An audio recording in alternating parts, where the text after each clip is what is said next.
नमस्कार मित्रांनो, आज आपली 300 अंडपुंजेची बॅच आलेली आहे। चॉकी ही विजय पाटील यांच्याकडून आपण घेतलेली आहे।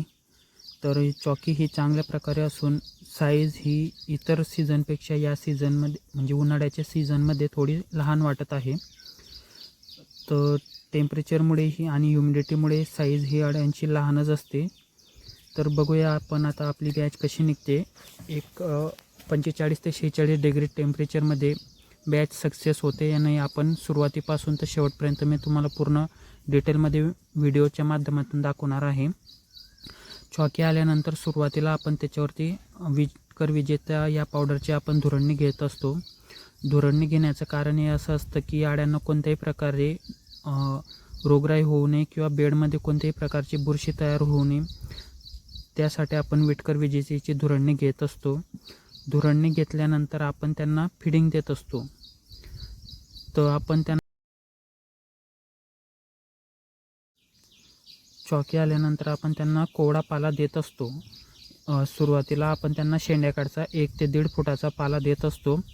पाला देण्याचं कारण असं असतं कोवडा पाला की अड्यांची साईज ही लहान असल्याकारणाने त्यांना जास्त मोठा पाला देता येत नाही, कारण की त्यांना खाताना प्रॉब्लेम येत असतो। तर आपण त्यांना सुरुवातीला कोवडा पाला देत असतो।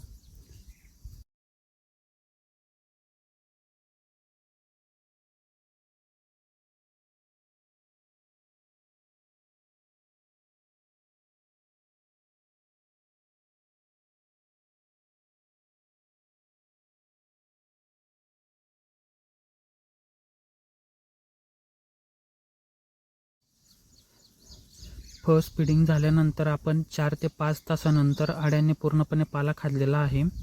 पाला खाल्ल्यानंतर ज्या चॉकीच्या ट्रेमध्ये जो अड्या होत्या त्या आपण पाला दिल्यानंतर ते फांद्या उचलून आपण आपल्या रॅकवरती शिफ्टिंग करत आहोत, जेणेकरून ते जे ट्रे आहे ते रिकामे केल्यानंतर अड्या आपल्या रॅकवर शिफ्टिंग केलेली असते।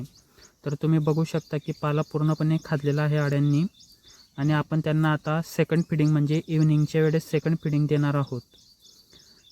आपण सोबत त्यांना स्पेसिंगही देण्याचं काम करत आहोत।